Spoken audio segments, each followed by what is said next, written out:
Bien, buenas noches con todos. En primer lugar, agradezco a INLADES, el Instituto Latinoamericano en Derecho y Sociedad y Capacitaciones, ¿no? Especialista en capacitaciones, por permitirme dirigirme a ustedes en esta oportunidad para tocar o continuar el tema de la autoría de participación que quedó pendiente de la semana anterior. Mi nombre es Rubén Guillermo López Rueda, yo soy abogado por la Universidad Nacional Mayor de San Marcos y actualmente me desempeño como fiscal penal o provincial penal de la ciudad de Pisco.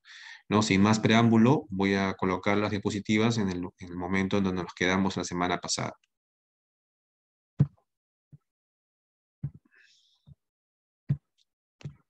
Bien, gracias. Parece que era por acá.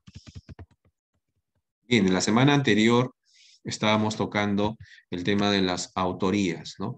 Conforme a la teoría del dominio del hecho, que es la teoría imperante para establecer quiénes son autores de quiénes no lo son, se dijo que el autor es quien tenía el dominio respecto de la realización o el curso causal del hecho. Aquel que tenía el poder del momento de la iniciación, de la ejecución, de la continuidad del delito, incluso hasta el momento de su consumación, dijimos que esa persona era autor del hecho independientemente de que ejecute o realice o no actos ejecutivos, ¿no? También se señaló que respecto a la teoría del dominio del hecho, habían tres tipos de autoría, ¿no? La autoría inmediata o autoría directa, en el que el autor o el que tiene el dominio efectivamente tenía el dominio del hecho porque era el que ejecutaba directamente la conducta y ahí se habló incluso de los delitos de propia mano que únicamente se realizan por una conducta material, ¿no? Intervención de propia mano, material del autor. Por ejemplo, la violación sexual con acceso carnal. Y también se dijo que además de la autoría directa o inmediata, existiría una autoría mediata, ahí en donde el autor no ejecuta ninguna conducta, pero sigue siendo autor, sino que se vale de otra persona a quien dijimos no correspondía llamarle instrumento, sino que se valía de una persona interpuesta, intermediaria para la comisión de un delito. Aquí es donde nos quedamos, puesto que se dijo que este intermediario es el que realiza propiamente la conducta, ¿no? Pero la conducta que realiza el intermediario debe atribuírsele al autor mediato, que resulta siendo el hombre de atrás. ¿Por qué? Porque es el hombre de atrás el que tenía el dominio respecto de esa conducta del ejecutor, más en concreto, el que tenía el dominio respecto de la voluntad de ese ejecutor.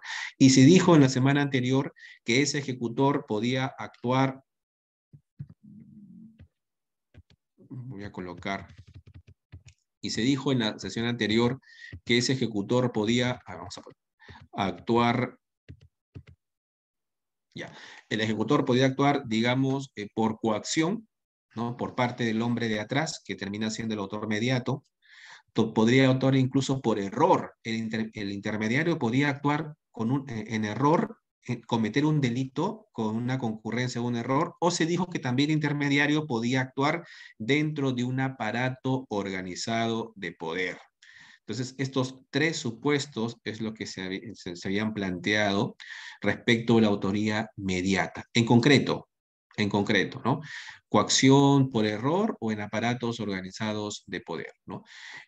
Cuando una persona interpuesta, un intermediario, ejecuta el delito, pero desconoce que su conducta está realizando el delito porque está siendo instrumentalizada o está siendo utilizada por un tercero, que en este caso es el hombre de atrás, el que lleva los hilos, y que dijimos, según la teoría del dominio del hecho, termina siendo al autor mediato o el hombre de atrás, el intermediario no termina respondiendo, ya sea por coacción o por error, ese intermediario que es el ejecutor material es solamente eso, pero no se le puede atribuir la realización del hecho a este intermediario, porque está siendo instrumentalizado o está siendo utilizado por el hombre de atrás. Por ejemplo, casos más comunes respecto de la autoría mediata son, por ejemplo, el caso de quien se retira de un restaurante. Esto se dijo y se estila utilizar este ejemplo que es, digamos, bastante claro.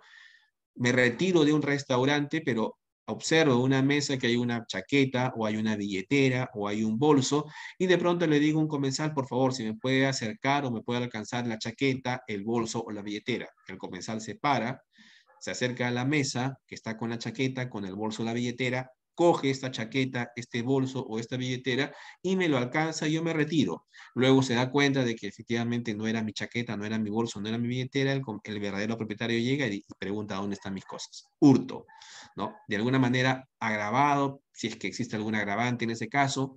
Lo cierto es que el intermediario, el instrumento que termina siendo el comensal a quien yo, digamos, utilizo, es el ejecutor material de un hecho que no se le puede atribuir a él porque él no responde, porque él ha actuado con error. Otros supuestos en donde aplica la autoría inmediata es cuando, por ejemplo, el sujeto actúa coaccionado, amenazado, ya sea con un miedo insuperable, un estado de necesidad exculpante que ha sido propiciado por el autor mediato o que el autor mediato ha podido advertir y se ha aprovechado de esa situación para cometer un delito utilizando esta tercera persona, ¿no? Supuestos que ya se plasmaron, digamos, se presentaron en la sesión anterior y son todos estos casos en donde, repito, en la autoridad mediata, quien responde es el autor mediato, el hombre de atrás, y el instrumento no, o el intermediario nunca va a responder, puesto que ha actuado con error o bien ha actuado con coacción o coaccionado. La pregunta es, y esto también se tiene que tratar en este tema, y es el tema del intermediario que actúa dentro de un aparato organizado de poder. ¿No? ¿Qué sucede cuando dentro de un aparato organizado de poder, banda criminal, organización criminal, o en todo caso dentro del propio Estado, en aparatos organizados de poder, digamos, organizados para cometer delitos dentro del Estado, dentro del estamento gubernamental, se cometen este tipo de delitos por parte de, digamos, ejecutores que reciben órdenes de los mandos mayores, de los directivos, de los jefes, de los jerarcas, de los superiores, entre otros. Esta teoría de la autoría mediata por dominio de la organización en aparatos organizados de poder es una modalidad que se ha desarrollado con posterioridad a las clásicas formas de autoría mediata y que ha servido para, digamos, fundamentar la responsabilidad de aquel que da la orden que da la orden y que al ejecutor que luego termina ejecutando la conducta y que a pesar de que responde penalmente el ejecutor por realizar la conducta, también debe responder el que da la orden como autor de ese hecho. Bueno, vamos a... Bueno, voy a hacer una pausa aquí porque me parece que ha habido un pequeño temblor aquí en esta provincia de Pisco, pero voy a continuar. La autoría mediata por dominio de la organización en aparatos organizados de poder es una teoría analizada, esbozada, presentada justamente para fundamentar la responsabilidad penal de los jerarcas nazis en el caso de los soldados del muro, ¿no? Si en algún momento ustedes han podido advertir de esta circunstancia de la Segunda Guerra Mundial, o perdón, los soldados del muro en la época de la, digamos, de la Alemania que estaba dividida con un muro en la democrática y la otra nacionalista, este muro que separaba digamos, la ciudad de Alemania, el que pasaba de un muro a otro digamos, cometía hechos delictivos, había un impedimento para traspasar este muro si no estaba previamente autorizado. Sucede que cuando personas traspasaban este muro sin autorización, sin permiso, sin salvoconducto, inmediatamente eran asesinadas. Esto, digamos, propició que el derecho penal se tenga que acomodar a fundamentar cómo poder atribuir responsabilidad a quien daba la orden para disparar, ¿no? Y a raíz de esto es que digamos, se crea, se plasma, se desarrolla esta teoría de la autoría mediata por dominio de la organización en aparatos organizados de poder, ¿no? Y a partir de ahí, en cualquier otro tipo de aparato organizado de poder, como por ejemplo banda criminal, organización criminal, mafias, incluso órganos, digamos, pequeños organismos criminales dentro del aparato estatal, ¿no? Entidades públicas o privadas, ¿no? Para poder fundamentar la autoría de quien da la orden, del jefe, del jerarca, del supremo, el que da la orden al ejecutor, que es fungible, que incluso puede desconocer quién le da la orden, pero que con la orden, justamente por el dominio que tiene sobre la organización, sabe el que da la orden que su orden se va a ejecutar, ¿no? Ya sea por un ejecutor o por otro. Pues bien, ese escenario de comisión delictiva se ha encuadrado a raíz de esta teoría del dominio de organización en aparatos organizados de poder dentro de esta forma, dentro de una forma de autoría mediata. Acá, repito lo que he plasmado acá, entendemos por aparato de poder aquel organizado por el Estado, aunque digamos, con cuya ayuda el hombre de atrás puede consumar delitos sin necesidad de trasladar a los ejecutores la decisión autónoma sobre su realización, y a partir de ahí también a otras organizaciones jerárquicamente organizadas, como por ejemplo bandas criminales, mafias, entre otros. ¿Cuál es la característica distintiva de estas organizaciones que están estructuradas para cometer delitos? Quien da la orden mantiene el dominio del hecho respecto, quien da la orden mantiene el dominio de la organización. El ejecutor, el que recibe la orden, ejecuta planes y directivas diseñadas por el hombre de atrás. Así que si recibe una orden, el ejecutor la ejecuta. Y si el ejecutor, digamos, no decide no cumplir con la orden, ese ejecutor, según este diseño criminal, es fungible, puede ser intercambiable, puede ser reemplazado por otro ejecutor de tal suerte que el que da la orden sabe que si tiene el dominio de esta organización, sabe que su orden se va a ejecutar tarde o temprano.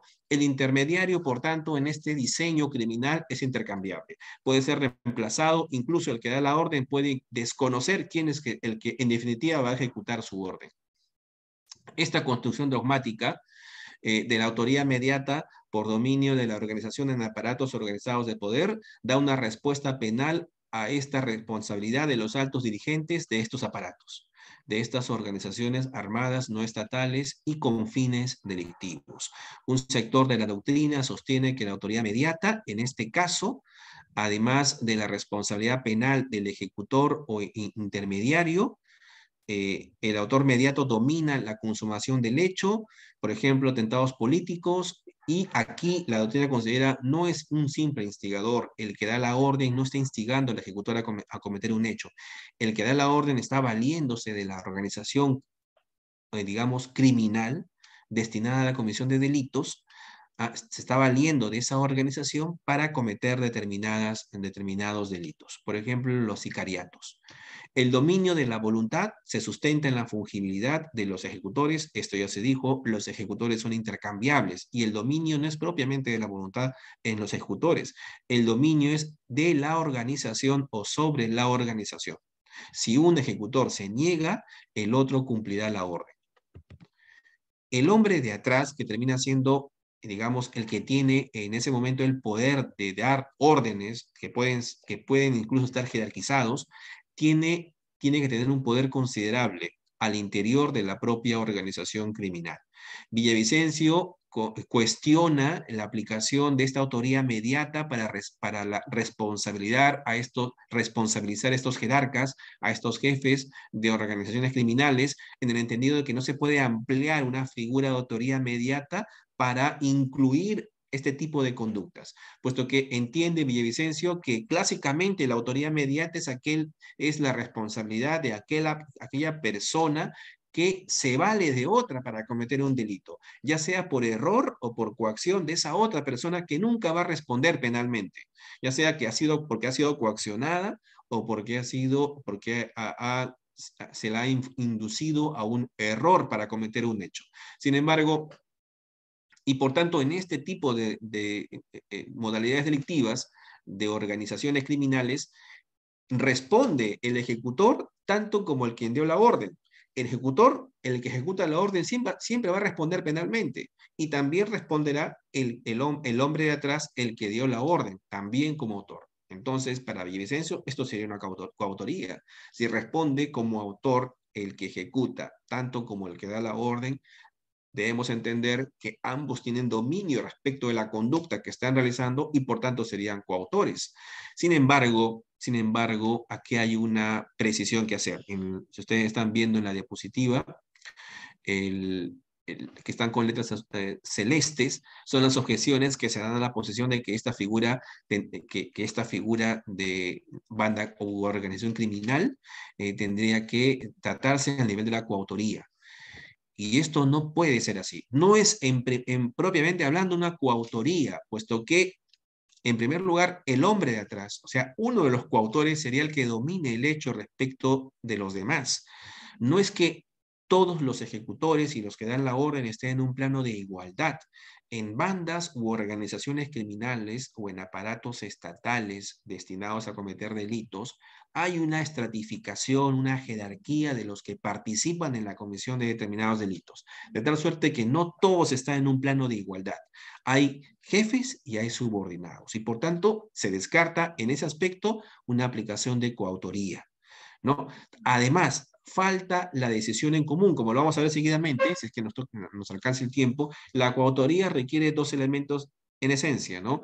La decisión en conjunto de realizar el hecho, ¿no? La decisión en conjunto, la resolución en conjunto y la ejecución también en conjunto. Es decir, hay una división de trabajo, hay una división de roles para ejecutar de manera conjunta el hecho delictivo. Esa resolución común criminal está faltando en este tipo de organizaciones criminales en donde el hombre de atrás da la orden al ejecutor para que se ejecute un delito. ¿Por qué? Porque quien resuelve, quien decide la comisión del hecho es el que da la orden, es el hombre de atrás. No es que el que da la orden se pone de acuerdo con el ejecutor para cometer el hecho, no. La resolución no es en realidad común, es una resolución individual del hombre de atrás que domina la organización. Tampoco hay una ejecución conjunta del hecho, es decir, no se da el segundo presupuesto de la coautoría.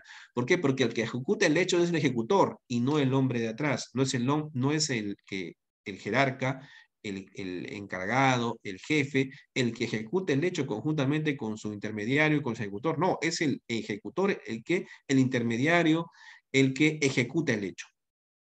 Aquí tampoco, ustedes pueden advertir, no hay una división del trabajo, no se cumple, por tanto, una estructura horizontal y, por tanto, no calza estas figuras de organizaciones criminales en las características propias de la coautoría. Por eso es que es más cercana a una autoría mediata en aparatos organizados de poder que una coautoría para este tipo de organizaciones criminales, ¿no? Bandas criminales, mafias, tráfico ilícito de drogas, entre otros, en donde hay jerarquías, hay jefes, mandos medios y hay los que se llaman ejecutores, los que son intercambiables. ¿No? Y que si a quienes reciben la orden para cometer el hecho, para cometer el delito, y si tienen alguna objeción personal, digamos, en algún momento decide el ejecutor no realizar la orden, ese ejecutor es fungible, es intercambiable. ¿No? De tal suerte que si no, un ejecutor no comete el hecho, habrá otro que en su reemplazo lo cometa. Incluso el que da la orden puede desconocer la identidad del ejecutor, la forma en la que va a ejecutar el hecho, el tiempo y el lugar. Sin embargo, basta que dé la orden para que sepa o tenga conciencia de que el hecho o la orden que ha dado se va a ejecutar tarde o temprano. Bien, esa es una tercera modalidad de autoría mediata. Y ahora pasamos a la modalidad de coautoría, la más común, cuando el delito se comete por varias personas. Si tuviéramos un delito cometido por una sola persona, no habría ningún inconveniente, pero y actualmente en la criminalidad cotidiana, la criminalidad común, se da con el concurso de varias personas, ¿no? Varias personas cometen el hecho delictivo, varias personas participan en la ejecución del hecho o en la realización del hecho. Cuando varias personas cometen el delito, diríamos ahí, en primer lugar, que habría una coautoría en la ejecución conjunta del hecho. Y si hay coautoría, cada coautor tendría que tener el dominio respecto del hecho. Y este dominio ya no es un dominio del hecho, cuando el autor es directo, ya no es un dominio de la voluntad, cuando el autor es autor mediato y se vale de otro, sino que aquí, cuando hay coautoría, lo que existe es un dominio funcional del hecho porque hay una división del trabajo. Hay una distribución de roles que forma parte o que forma parte del contenido de la resolución criminal, de la resolución en común del hecho.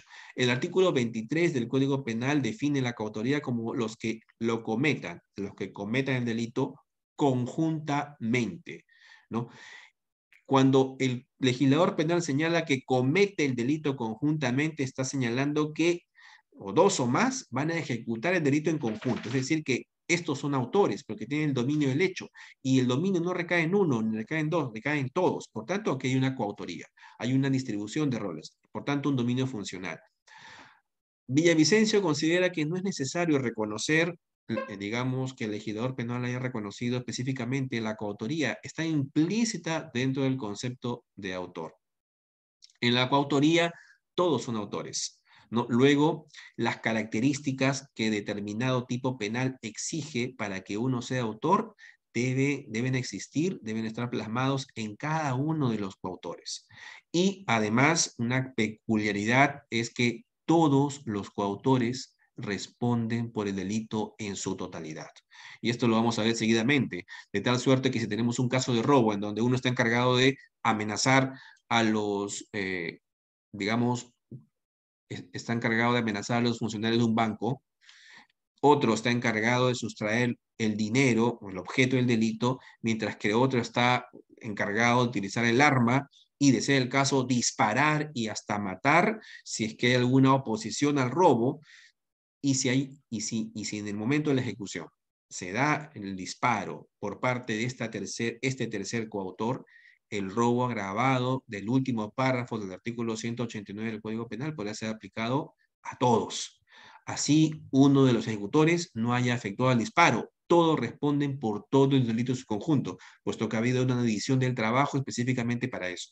La distribución de roles estaba determinada de esa manera, en el sentido de que si uno utiliza el arma de fuego, está facultado para disparar en caso obtenga o, digamos, advierta algún tipo de oposición. Todos responden por todo el hecho, por todo el injusto. Los requisitos, como ya he señalado en la coautoría, son la decisión conjunta para la comisión del hecho y la ejecución también en conjunto. Acá vamos a tratar inicialmente el primero de estos requisitos, la decisión conjunta. Es el concierto de voluntades para realizar, repito, en conjunto un hecho delictivo. Y esta decisión en conjunto se va a plasmar, se va a poder advertir y hasta probar, digamos, en juicio, con la ejecución, en el momento ejecutivo del delito.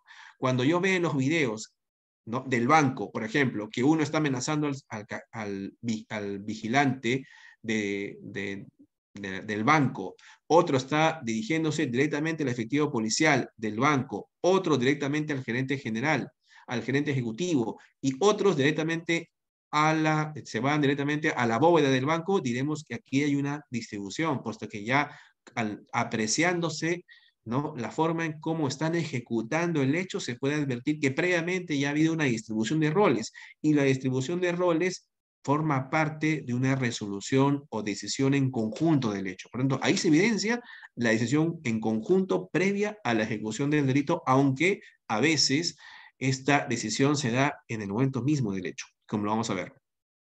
Por ejemplo, uno ata a la víctima, el otro sustrae el dinero.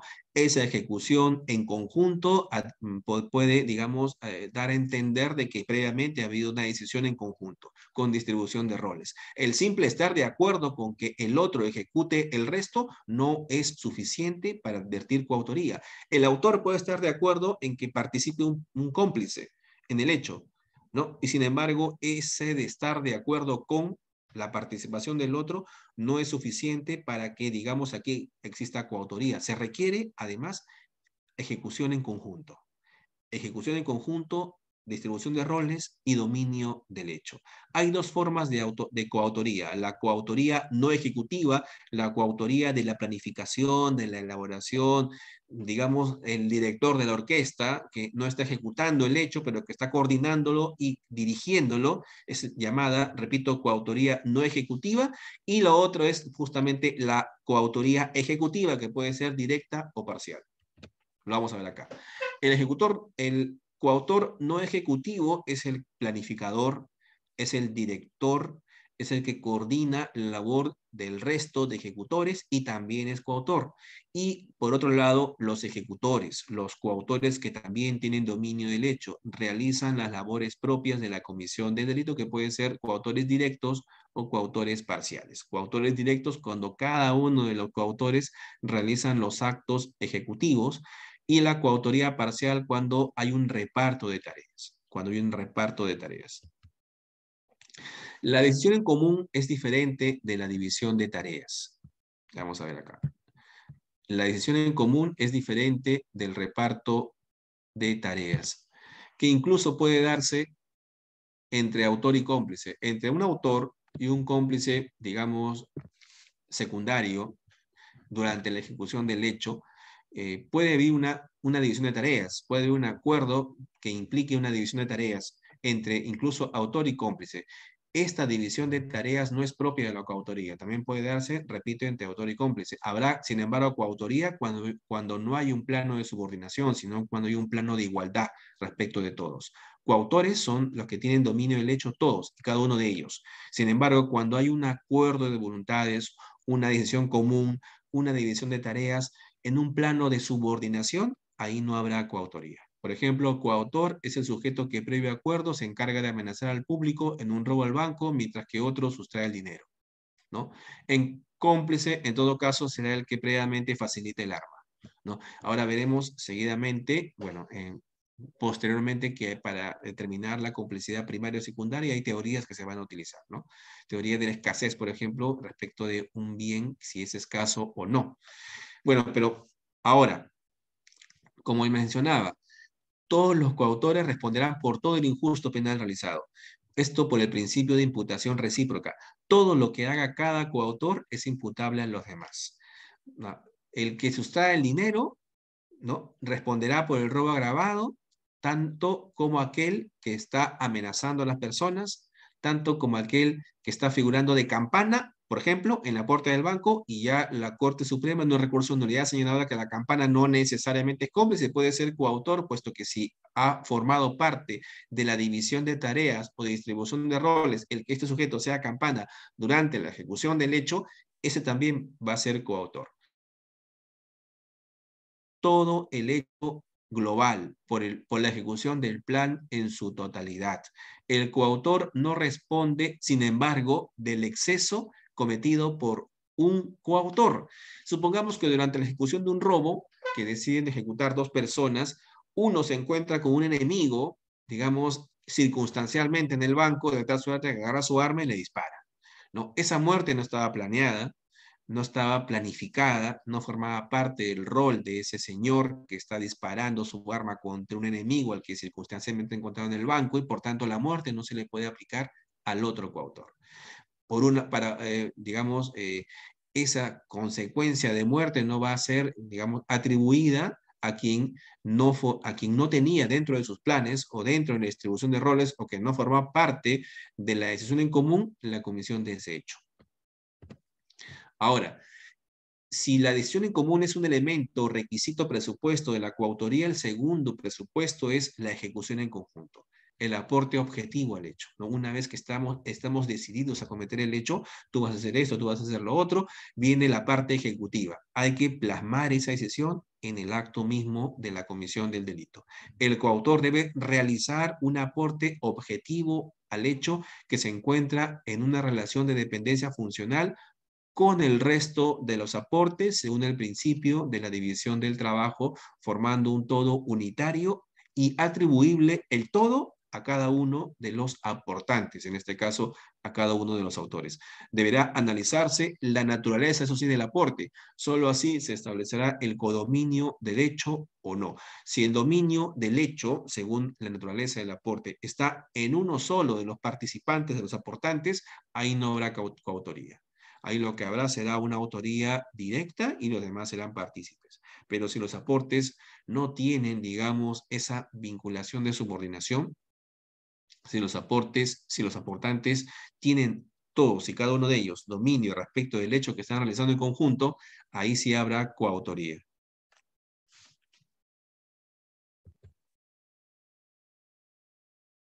Coautores no son solo los que ejecutan el delito en sentido estricto, sino también los que aporten una parte esencial al plan de ejecución. Y aquí radica diferencia con la teoría formal objetiva, que considera coautor al que realiza un acto ejecutivo. Recuerden ustedes en la sesión anterior, cuando desarrollamos las teorías que servían para fundamentar quién es autor de quién no lo es, había una teoría formal objetiva.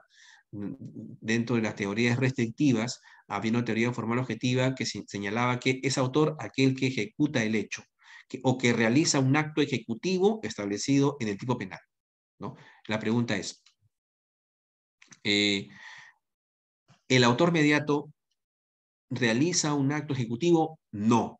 Por tanto, para la teoría formal objetiva, el autor mediato no es un autor, porque tiene el autor que realizar un acto ejecutivo, ¿no? De la misma manera, los coautores. Hay un coautor que puede ser el planificador, el coautor no ejecutivo, ese que planifica, ese que es el, digamos, el director de la orquesta. Esa persona propiamente no está realizando un acto ejecutivo, pero lo que está haciendo es planificando, está organizando, está dirigiendo, ¿no? Para la teoría formal objetiva, esa persona, ese coautor no ejecutor, no es un autor del hecho directivo, porque no está realizando propiamente un acto ejecutivo, sin embargo, tiene el dominio del hecho, porque está planificando, está coordinando. Por tanto, esta teoría formal objetiva no considera. Ahora, el aporte debe darse entre la ejecución y la consumación. O sea, el aporte de cada coautor se debe dar durante el momento de la ejecución y la consumación y debe ser un aporte necesario, puesto que estamos hablando de coautoría en un plano de horizontal, un plano de igualdad. Si suprimimos mentalmente el aporte, el delito no se da. Y ahí es un referente para saber si este aporte lo está haciendo un coautor o no, ¿no? Utilizando la teoría de la conditio sine qua non y la supresión mental del aporte. Si el delito no se da, diríamos que ese aporte es de un coautor. Si el delito igual se da, será un aporte de un cómplice secundario. Si el aporte necesario fue durante la preparación, o sea, durante los actos preparatorios, no es coautoría. El aporte debe darse durante la ejecución del hecho para decir que al menos aquí hay un autor, en este caso coautor, si los aportes son necesarios. Pero si el aporte de esta persona es durante la fase de los actos preparatorios, ese no será coautoría, será un autor, digamos, complicidad, perdón, primaria o secundaria. Primarias es un aporte esencial y secundarias es un aporte prescindible. Los lineamientos antes referidos son solo una orientación. En la planificación y ejecución habrá sí coautoría, aun cuando el planificador no esté en la ejecución y se comunique telefónicamente con los autores. Eso se da seguido, ¿no? Las modalidades de extorsión, las modalidades de robo dirigidos o orquestados directamente desde los establecimientos penitenciarios en la mayor parte de los casos. Aquí no diremos que por más de que no hayas ejecutado directamente el hecho, tú no vas a ser autor. No, ahí hay autores no ejecutivos que pueden haber planificado, dirigido el hecho y por tanto responderán en coautoría. Ahora, ¿cuáles son otros elementos especiales de la coautoría? En los tipos penales que requieren elementos subjetivos distintos del dolo, el coautor deberá tener estos elementos especiales porque si carece de ellos no será coautor. Repito, si un tipo penal determinado exige para la ejecución, para la autoría, no solamente el dolo, sino elementos subjetivos distintos del dolo, si ese tipo penal se debe realizar en coautoría, cada coautor no solamente debe tener el dolo, sino también elementos subjetivos distintos del dolo o especiales intenciones que exija este tipo penal. Es decir, no basta la ejecución en conjunto para decir haya coautoría, sino que hay que también asegurar que se cumpla con el aspecto subjetivo, es decir, el dolo y otros elementos distintos del dolo. Por ejemplo, en los delitos de propia mano, aquí definitivamente no es admisible una coautoría. No, hasta el momento no he visto que el juzgado o el Poder Judicial condene a dos personas por violación sexual en coautoría. No es así. No, porque en el delito de propia mano, para su realización se requiere el aporte el aporte corporal directo del propio autor de la conducta típica. Aun cuando la aportación de los demás sea importante, se requiere que el autor ejecute directamente, corporalmente el hecho. Por ejemplo, acceder carnalmente a una modalidad de violación sexual. No existe una coautoría en violación sexual. Existen autores de violación sexual. Coautoría sucesiva. Cuando los coautores se incorporan durante la realización del hecho delictivo ya iniciado, pero antes de su consumación, ¿no? El acuerdo mutuo puede realizarse antes de la comisión del hecho, pero también puede ser durante la ejecución. Los ladrones que se apoderan de la mercadería de un centro comercial que luego depositan en la casa de otro. A ese otro lo ubican inmediatamente después de apoderarse de la mercancía. Este otro decide acoger la mercadería en su vivienda y luego se une a los ladrones para seguir apoderándose de la mercadería, ¿no? Aquí hay una figura, aquí hay un supuesto, se da la figura de la coautoría sucesiva, puesto que este coautor se ha incorporado una vez ejecutado el hecho.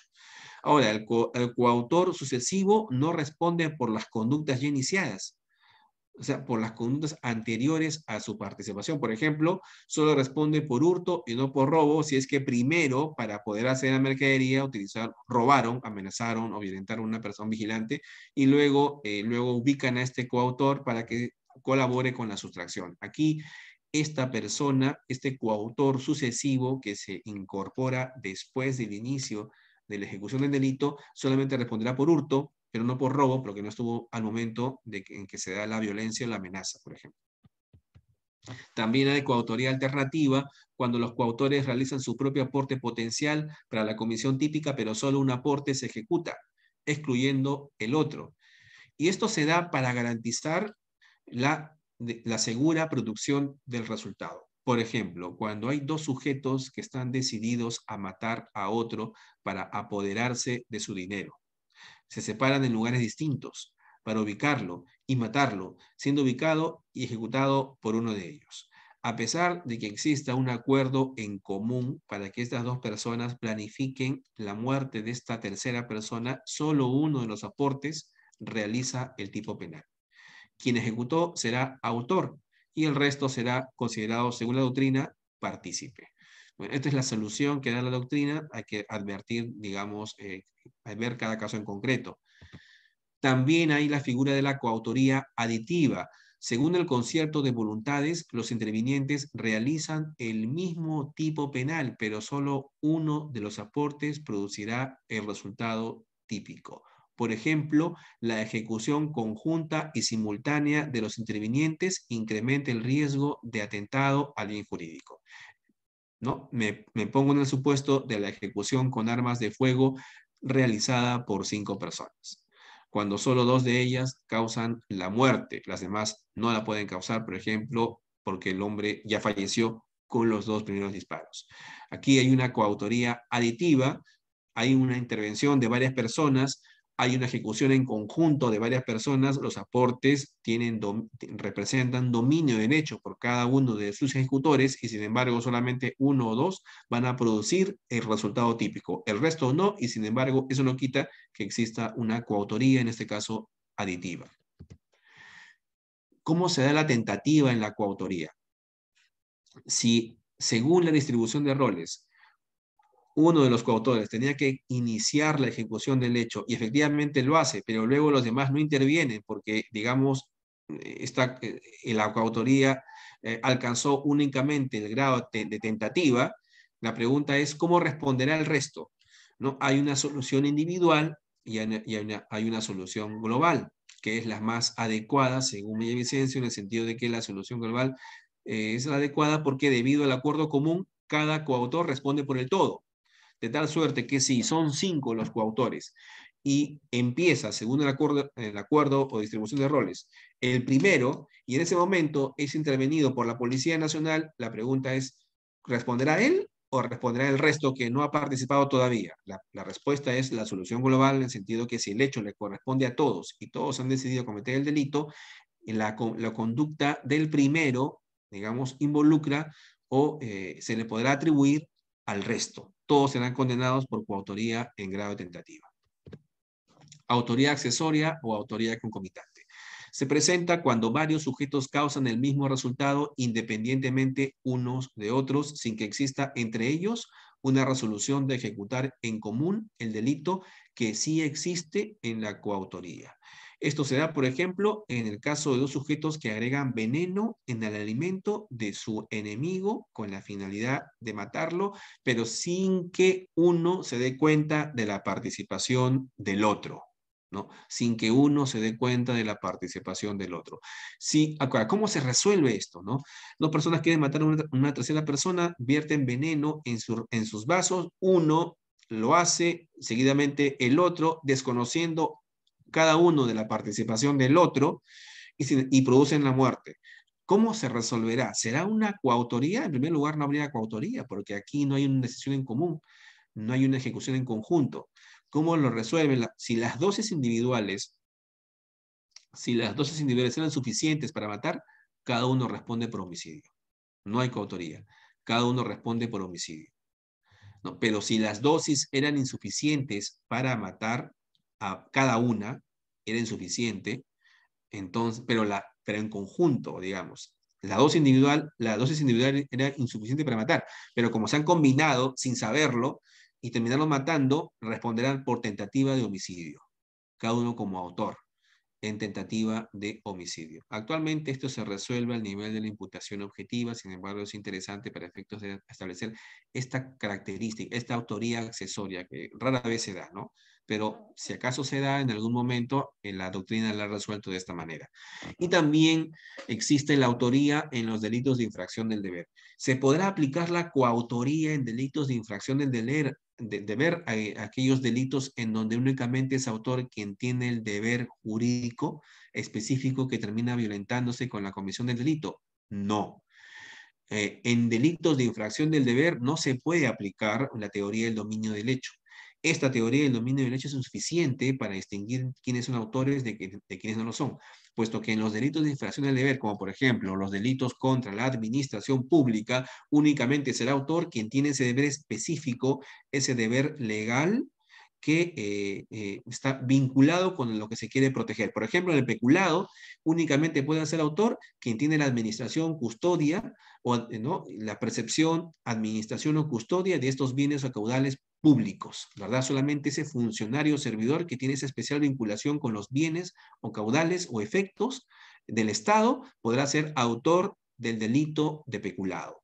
Otro funcionario, no. Un particular extraño, mucho menos. Por tanto, en estos delitos en donde el delito se comete al infraccionar el autor, funcionario o servidor, el deber especial, no podrá ser autor cualquier persona, cualquiera que tenga el dominio del hecho. No, solamente podrá ser autor que tenga ese deber especial. Por tanto, aquí funciona un círculo de autores. Solamente serán autores aquellas personas que estén dentro de este círculo de personas calificadas y que estén descritas en el tipo penal. Por ejemplo, prevaricato únicamente podrá cometerlo el juez o el fiscal, ¿no? ¿Habrá autoría mediata en estos delitos? ¿El intermediario ejecutor es un extraño? ¿El funcionario será autor mediato? Por ejemplo, con el funcionario público que administra caudales se vale de un tercero para que, digamos, toma la llave, ingresa, ¿no? Ingresa a la bóveda, tiene la llave, apodérate de 10.000 soles de la caja chica de la SUNAT y luego nos repartimos acá afuera, nos repartimos los 10.000 soles, 5.000 para ti, 5.000 para mí. ¿Habrá autoría mediata? No, porque el extraño, en este caso es el ejecutor, responde penalmente. Va a responder definitivamente penalmente. Y el funcionario no va a ser considerado como un autor mediato. No es así, ¿no? Aquí no se puede aplicar ni autoría directa, ni autoría mediata, o dominio de la voluntad, o ni siquiera coautoría en este tipo de delitos. Acá lo que habrá simplemente será un coautor, un autor y un partícipe. El extraño no puede ser instigador en este caso, ¿no? Únicamente va a ser autor el que infraccione el deber especial. Si el extraño no puede responder como autor, a pesar de que el extraño, por ejemplo, pueda ser ejecutor del delito, ¿cómo responde entonces si no es instigador? Bueno, se han enseñado diversas teorías. Se ha ensayado incluso para Villavicencio que el extraño es un autor inmediato, mientras que el sujeto no calificado es un partícipe. Sin embargo, esto no puede ser aplicado a los delitos de infracción del deber, en donde únicamente pueden ser autores quienes tienen ese deber especial. Ello debido a que solo será autor el que viole el deber, el funcionario público encargado de la pagaduría de un ministerio que se sirve de la cooperación de un tercero para apropiarse del dinero, el caso que les he planteado hace un momento. El funcionario público será autor de peculado, así el ejecutor haya sido el extraño. Y el ejecutor, el extraño, será, no, a pesar de que haya ejecutado totalmente el hecho, será considerado partícipe de este delito de peculado. Ahora, respecto de las teorías de la participación delictiva, que son, digamos, ampliaciones de un tipo penal. ¿Qué se entiende por participación? La participación en un delito ajeno es esa cooperación dolosa en un delito doloso, repito, ajeno. En sentido amplio, la participación involucra a todos los intervinientes en un hecho, ya sea autor, ya sean partícipes. Sin embargo, en sentido estricto, que es lo que nos interesa para estos efectos, solamente serán considerados partícipes, no los autores, ¿no? No serán partícipes los autores, cuya actividad está, solamente aquellos de cuya actividad está en dependencia respecto del autor. Es el que interviene, el partícipe, en un hecho ajeno que le corresponde al autor. El partícipe responderá bajo el mismo título de imputación, eso sí, que corresponde al autor. Por ejemplo, si yo participo en un delito de peculado, ¿no? Respecto de un funcionario que tiene esa vinculación respecto de los causadores de efectos, por más que yo haya ejecutado totalmente la conducta, si soy un extraño, responderé como partícipe de un delito de peculado que le corresponde a ese funcionario o servidor público. Y esto por la teoría de la unidad del título de imputación o unidad de la calificación jurídica. Por más que yo sea extraño, seré responsable como cómplice de un delito de peculado. Al partícipe se le puede caracterizar de manera negativa, ¿no? No será partícipe quien no ejecute el delito, quien no comete el delito, quien no ejecuta la acción, no realiza el tipo penal. Por ello, los tipos penales de la parte especial no abarcan el comportamiento de los partícipes en su descripción. Si ustedes ven el Código Penal, en la parte especial de nuestro Código Penal, no hay una regulación del partícipe en el delito de peculado, no hay una regulación del partícipe en el delito de cohecho o del partícipe en el delito de robo. No, el contenido del injusto de la participación se deriva o depende del injusto del hecho principal. Los artículos 24 y 25 regulan unos supuestos de ampliación del tipo.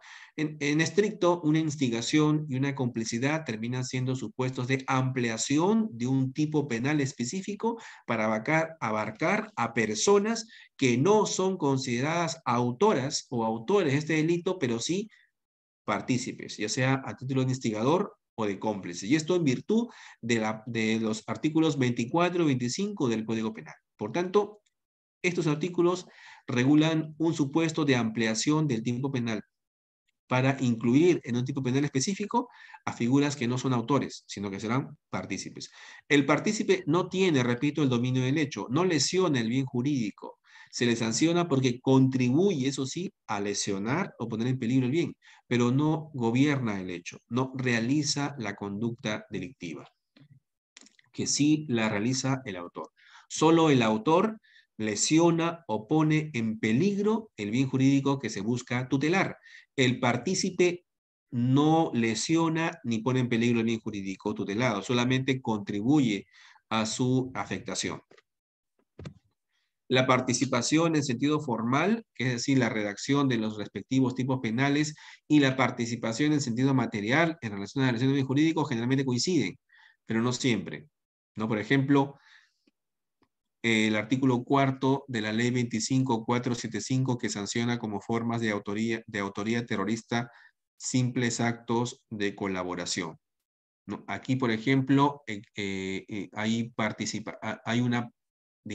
un tipo penal que considera como autor un simple acto de colaboración.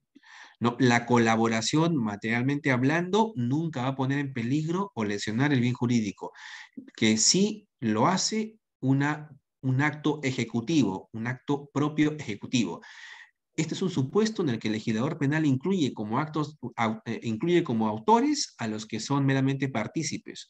Hay otro ejemplo, sí, hay varios ejemplos, como por ejemplo el delito del artículo 317A, me parece que es el delito de marcaje o reglaje. Si ustedes revisan el tipo penal de marcaje o reglaje de la parte especial del Código Penal, van a advertir que el legislador expresamente incluye a los que marcan, a los que arreglan y a los que colaboran con las personas que realizan esta conducta.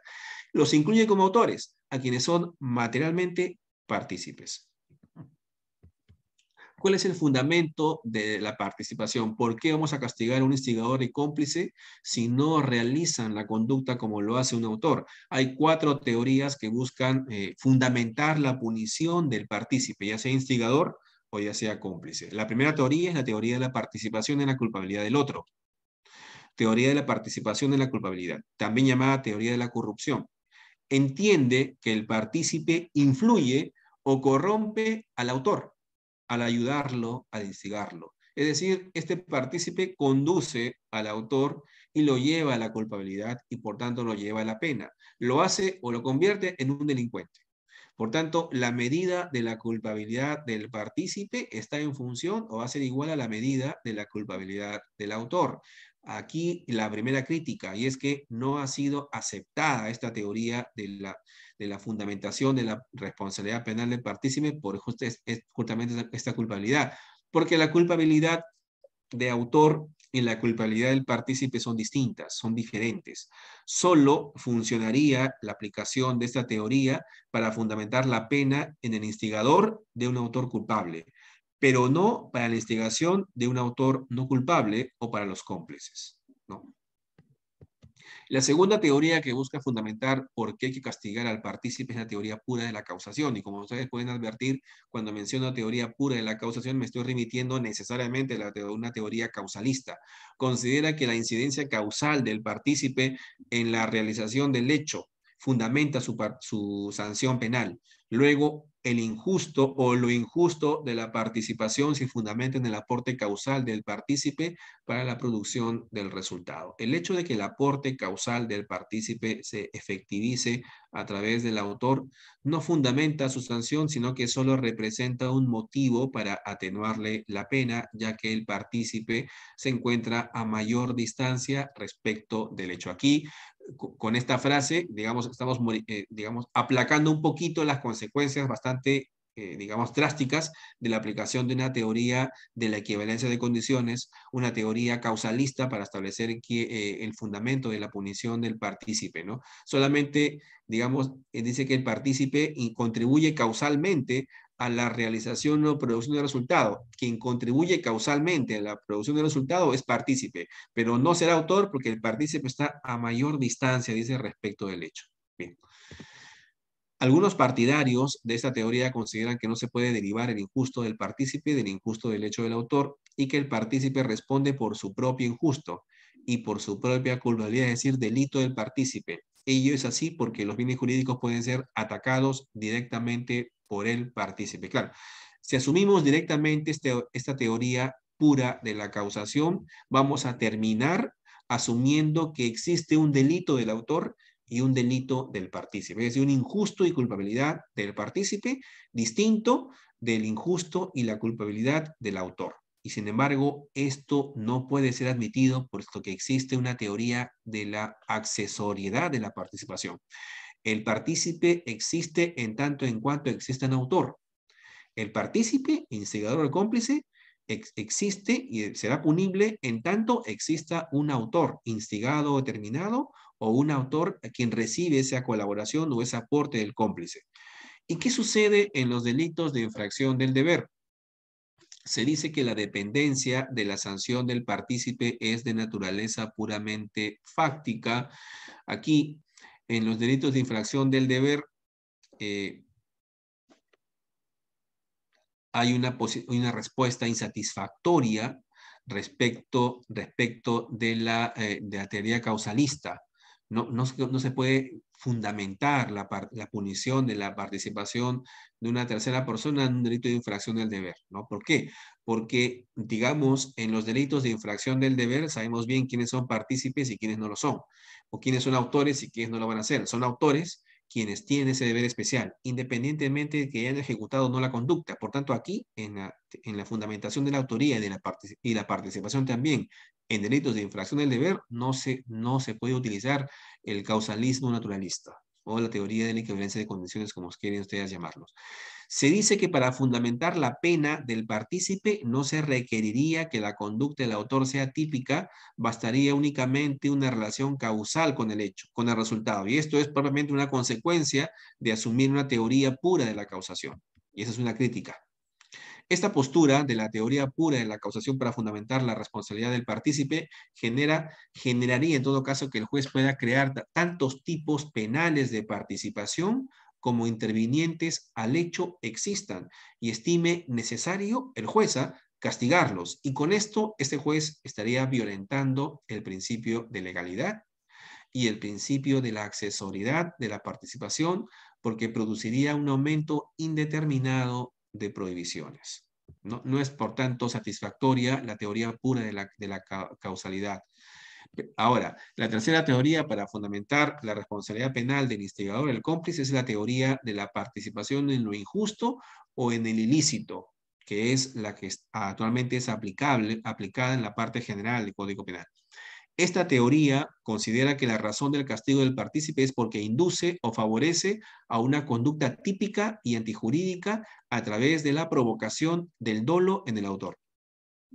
Luego, el contenido de lo injusto de la participación se determina según el contenido del injusto del hecho en el cual participa. Para esta teoría, el partícipe no afecta las normas que subyacen a la parte especial del Código Penal, sino que afecta la prohibición contenida en la parte general, es decir, en los artículos que regulan tanto la instigación como la complicidad, artículos 24 y 25. No determinar, en todo caso, o no prestar auxilio a otro en la realización del delito. Esa es la norma, esta última frase, no determinar o no prestar auxilio en la realización del delito a una tercera persona, es la norma que subyace a los artículos 24 y 25 del Código Penal. La participación para esta teoría tendrá relevancia jurídico-penal solo cuando el autor realiza, cuando menos, un hecho típico y antijurídico, sin importar que el autor sea o no culpable, pues la culpabilidad es una cuestión personal de cada sujeto. Y esto lo vamos a ver cuando toquemos en los principios que rigen la participación, ¿no? El principio de la accesoriedad limitada. El partícipe responderá siempre y cuando el autor, la conducta a la cual instiga o de la cual está aportando o colaborando llega al grado de conducta típica y antijurídica, sin necesidad de que el autor sea considerado como culpable, ¿no? Puede ser una conducta típica y antijurídica, pero el autor no culpable para que se pueda castigar al partícipe como instigador o cómplice. Por ejemplo, el autor realiza una conducta típica y antijurídica y no culpable, por ejemplo, porque es un inimputable, sufre de una anomalía psíquica, una grave alteración de la conciencia o alteración de la percepción, por ejemplo, del artículo 22 o 20 del Código Penal. Esta persona, que es un inimputable, realiza una conducta típica y antijurídica, es decir, contraria al derecho. Por tanto, hasta ahí tenemos un injusto penal, pero es un injusto penal no culpable porque era inimputable, tenía una anomalía psíquica, sufría de grave alteración de la conciencia o tenía alteradas algunas de las percepciones sensoriales, por ejemplo, ¿no? Por tanto, no responde penalmente. Será un injusto no culpable. Pero eso, digamos, ¿descalifica la participación? No. Si ahí ha habido un instigador al imputable o ha habido una persona que ha colaborado o aportado al injusto de este inimputable, ese partícipe, instigador o cómplice, ya sea primario o secundario, responderá penalmente. Así no responde el autor, ¿Por qué? Porque el principio de accesoriedad es limitada, es decir, que únicamente exige que el autor realice una conducta típica y antijurídica, sin necesidad de que se declare culpabilidad. ¿No? Ahora, Jacobs propone una nueva variante a esta teoría, teoría de la participación en el injusto referido a resultados, una variante de la misma teoría que, repito, es acogida por nuestro Código Penal peruano. Y finalmente, la cuarta teoría es la teoría de la participación como un ataque accesorio al bien jurídico protegido. Esta teoría es la presentada por el profesor Klaus Roxin. Para Klaus Roxin, que acoge esta teoría, repito, para fundamentar por qué hay que castigar al instigador o al cómplice de un hecho ajeno, la participación encuentra su fundamento al ser caracterizada por un ataque al bien jurídico protegido mediante la causación accesoria, ¿no? Es una teoría ecléctica. La teoría de Roxin, ¿no? Si ustedes pueden advertir, es una teoría ecléctica porque subsume, digamos, une la teoría pura de la causación, y la teoría de la participación en el injusto o en el ilícito ajeno que acabamos de ver. La participación para Roxin es una causación accesoria que no puede ser separada del injusto derecho principal, pero al mismo tiempo es un ataque autónomo al bien jurídico protegido.